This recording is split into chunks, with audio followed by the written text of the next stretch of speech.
Chapter 1. I don't want to tell the story, it's too dark.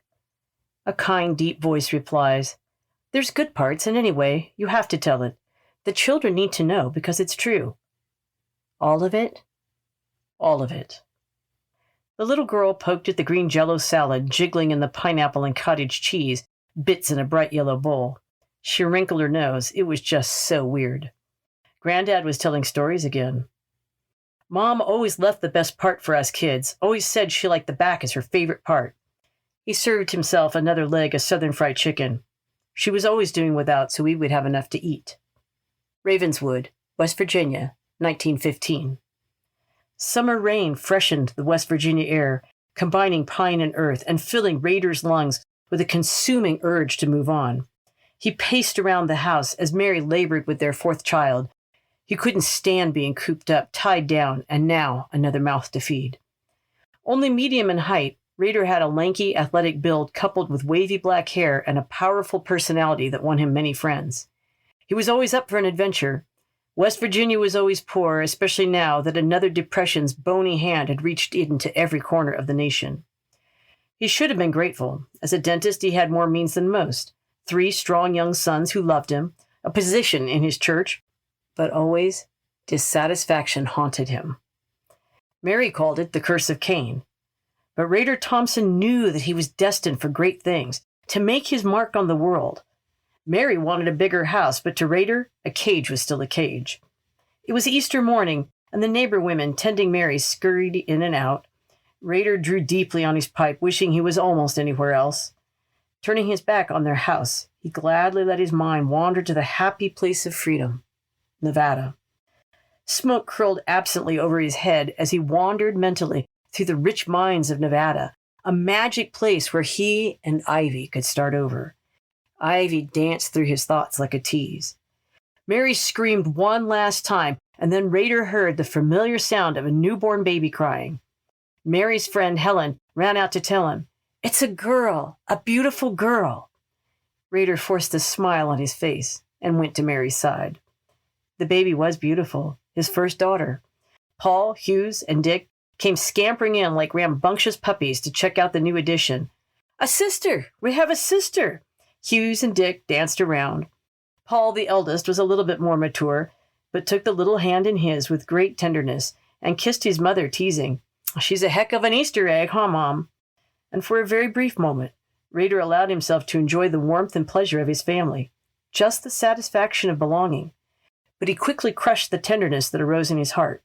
Shooing the alien women out of his home, he set the boys to picking berries for a pie to celebrate. Lifting his infant daughter with her black hair and rosebud face into a basket by Mary's bed, he served Mary tea, broth, and fresh bread that had been left by her friend Helen. Neither spoke, but both understood it was not so much the beginning of something, but an end. Desperately needing time alone to think, he offered Mary a little laudanum, which she gladly accepted. And as she slept, Rader pulled out a carefully folded newspaper. Nevada State Journal, Volume 1, November 23rd, 1870. It was his touchstone to adventure and fame. His cousin, William Thompson, had sent the paper to his father when William had first settled out west, but Rader had really been bitten by the go west young man bug when his cousin had visited. William himself had married very, very well into the Lake family and was one of the power brokers of Nevada. Rader had been only 16 at the time, but stories of Comstock silver, simple men becoming millionaires, and fame made him begin to despise the simplicity of life in Ravenswood. People were born here, lived here, died here, and nothing ever changed. He thought it was just a pointless existence. It had inspired him to study hard and become a dentist.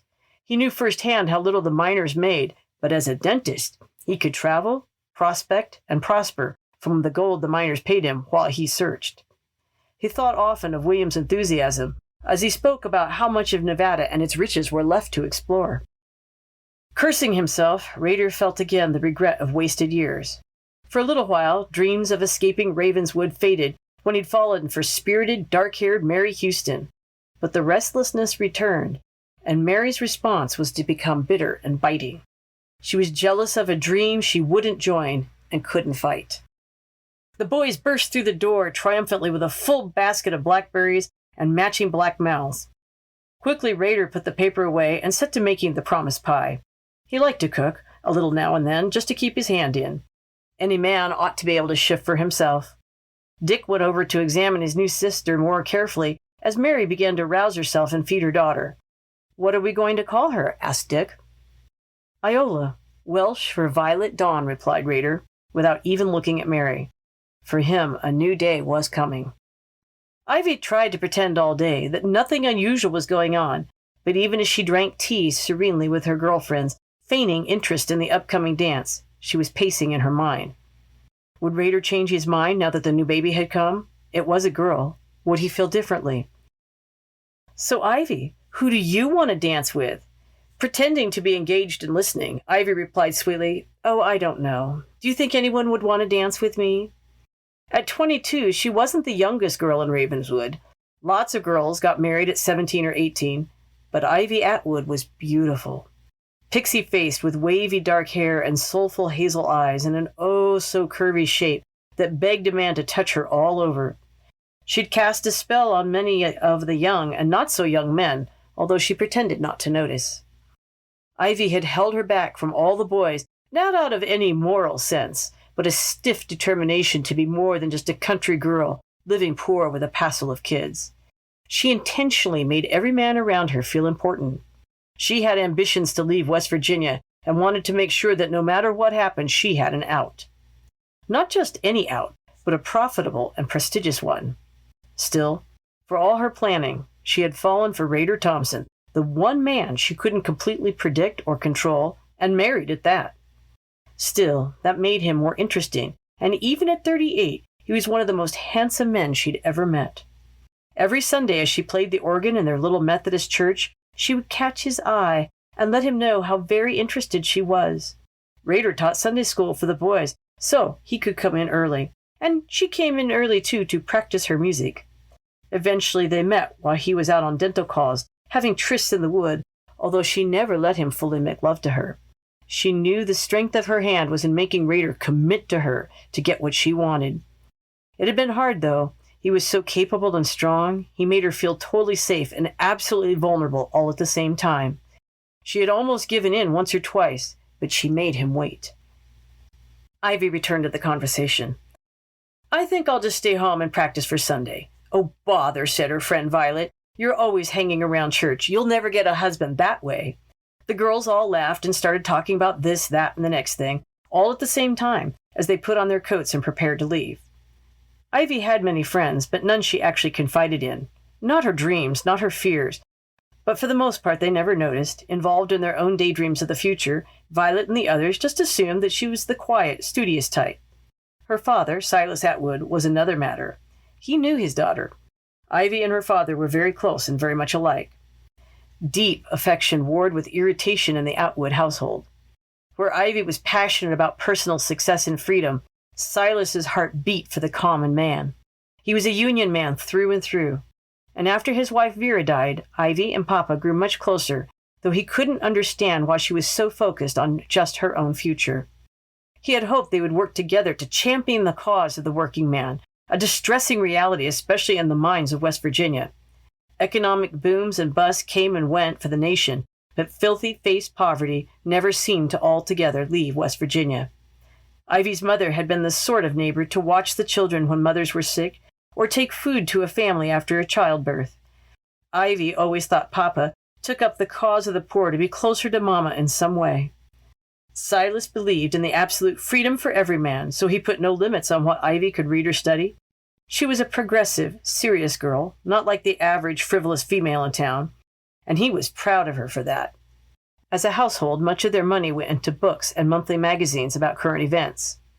If Ivy was a little selfish, Silas thought, it's only because she's young. He was convinced that if they studied the world together, she would come around to his way of thinking. So their conversations, usually centered on news, carefully steering away from anything too personal. If Silas suspected anything about Rader and Ivy, he never said. "Papa," Ivy hugged her father as she came through the door. "Have you solved the illiteracy and overpopulation among the poor yet?" she teased him. "No," he replied, taking off his glasses. "I do have a letter from your great-aunt Esther. She is starting a training program for women who want to enter into business in Denver. As president of Bonaccord Mine, she thinks that you could learn a lot working for her in her offices there, and she could use the help. Here, read it." Ivy read the letter, entertaining visions of becoming a businesswoman in her own right. Think of the adventure of living in a city like Denver. Ivy couldn't believe it. It was as if everything she'd ever dreamed of was being handed to her, and she didn't even need a man at all. All she needed was courage. But what about Rader and their plans? Did she love him, or was she just using him? And for the first time in a long time, Ivy felt confused. "Papa, this is wonderful, but let me think about it." "Why do you suppose she thought of me?" Silas answered, "I wrote telling her how competent you are and how much you wanted opportunities outside our little town. She's a very forward-thinking woman. And besides," he added, "a movement of progressive women might make a real difference in the lives of miners. Women know what it's like to be voiceless, and I'd like to see you help bring on that reform while you're pursuing your own dreams." "Girl," he said, holding her more firmly and speaking more sternly than Ivy had ever remembered, "I don't want to see you ever be voiceless." Then he kissed her forehead and let her go. As Ivy hugged him, a nagging little thought gathered. Did he know about her and Rader? Was this his way of trying to separate them? "Don't take too long to decide," he said. "This is a wonderful opportunity." "I won't, Papa." "Now then," she said, changing the subject, "what do you want for dinner?" Ivy covered her agitation by getting busy. "I know," she said. "Let's celebrate with ham hocks, beans, and cornbread." Silas laughed, as if that were any kind of unusual meal around here. And Silas settled into his favorite chair to read, just as Rader was doing the same at his house. Rader religiously devoted Saturday afternoons to reading. The boys and Mary all knew to leave him alone when he was reading. Rader was known for having quite a temper, and disturbing his quiet time was guaranteed to light the fuse. It was his escape from the depressing dreariness of daily life. Comforting tobacco smoke formed a cloud of separation around him as he digested the latest news on this hot summer day. War news in Europe. President Wilson. Rader finally got to the gossip and religion page, right before the ads. He normally skipped over the useless yak, but the headline on Reverend's Be Nice column arrested him. "Reno, modern Sodom and Gomorrah in these United States." Despite the morality push by progressives of all stripes to clean up Reno, including the Men's Civic Association, the Reno Mothers Club, the State Anti-Cigarette League, the Anti-High Heel League, all under the leadership of the Reverend Brewster Adams, their efforts were overthrown in the interests of business as legislation was passed returning Nevada's state law regarding residency from 1 year for a divorce in a mere 6 months. Rader stopped, his eyes arrested on that last phrase, a mere 6 months. He was utterly disinterested in the rest of Reverend Brewster's article, droning on about immorality, danger to the family, etc., etc. 6 months. In 6 months, he could be free, and he and Ivy would be settled in Nevada. Finally, his chance to escape had come. Paul noticed his father had abruptly stopped reading the paper. He was cleaning the house as his mother was still recovering from having the baby. At 17, Paul was lanky like Rader, strong and hard-working. He had a contagious sense of native humor at the surface that hid a brilliant and thoughtful mind. His piercing blue eyes were also very observant. He knew his mother and father weren't happy together, and even at 17, he wasn't sure he blamed them. Something was sure on Dad's mind this afternoon, but Paul decided to let it lie. He didn't feel like getting his head bit off for poking around in Dad's business. Rader abruptly got up, put on his coat, putting the folded newspaper in his pocket. He mumbled something about taking a walk and left. Paul felt relieved. He loved his dad, but there was always a thunderstorm brewing when Rader was in the house. At any moment, a storm might break loose, and it didn't matter who got soaked. Rader had been very careful about meeting Ivy, but he needed to talk to her right away. He couldn't call up with everyone listening in on the party line. He couldn't get to her house. He walked around a bit, trying to get his thoughts in order. Well, he could wait until church tomorrow and pass her a note early while she was practicing her piano before most of the congregation arrived. He really didn't want to wait. The pain of longing for her was getting harder and harder to deny, but he gritted his teeth and imagined his new life in Nevada. He began to whistle, "I'm on my way to Reno," a catchy little song he learned in a little Cleveland bar where many of the dental students would have a beer or whiskey to help their studies along. My wife and I don't get along. We simply fight and fight. I married her to win a bet. It really serves me right. The love she once declared was mine has simply turned to hate. So I've made up my mind to visit old Nevada State. And while he whistled, he took out a scrap of brown paper and pencil and wrote, Ivy, must see you at once. Meet me at Corbin's Creek, Sunday night, 7 p.m. Rader put the note in his Bible and headed back to his house. He refused to even call it home, even in his mind. Sunday morning early, Rader headed out to the little white church and hid the note in the music on the organ. This was their standard way of communication. Ivy was the organist, and no one else looked at the music. She checked every Sunday, then disposed of his notes as soon as she read them. When Ivy read his note, she briefly thought about not going. Perhaps she should just end the whole thing now. She had her aunt's invitation. A new life could be hers without the risk of running off with Rader. A life of independence. She played softly as people entered. Papa would never set foot in a church. He felt it made people content with their lot in life, robbing them of free will to fight for a better life. But he never discouraged Ivy from going. Ivy had attended from the time she was a tiny girl with her mother. Mother had always read the Bible and seemed to love hearing the sermons. But Ivy had come because it's what you did. Like everything else in this town, it was a habit, and it was where most of the young people came, a place to make friends. God was generally an abstract concept for her, a being far away if he existed at all. Still, when she played, there was a sense of peace, and it seemed like the only time she ever felt any peace at all. Church was a muggy summer blur, the usual handshaking, giving money, praying, reading the Bible. My people would not hearken to my voice, so I gave them up to their own heart's lust, and they walked in their own counsels. Startled for a moment, Ivy felt as though her secret had been discovered, but it was only Reverend Adams warming up to his sermon. She had perfected the art of a half smile and nodding approvingly as though she were in rapt interest and agreement with the Reverend. He was a good man, and it didn't hurt to encourage him at least a little, thought Ivy. When she came home, Silas had cooked their Sunday supper, roasted chicken, potatoes, greens, and tea.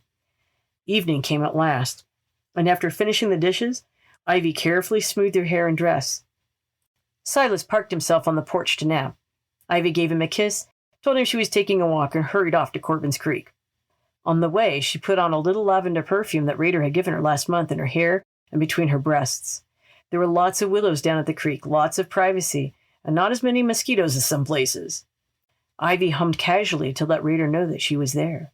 She listened for his whistle in return, and soon they were breathlessly in each other's arms. Rader could smell the perfume and reached inside her dress to touch her, to kiss her. Ivy melted. It had been too long. There was an intensity, an urgency that hadn't been this strong before. Kissing passionately, she invited Rader to run his hands all over her body while she caressed his in return. She had only ever let Rader touch her so intimately, and she was hungry for more.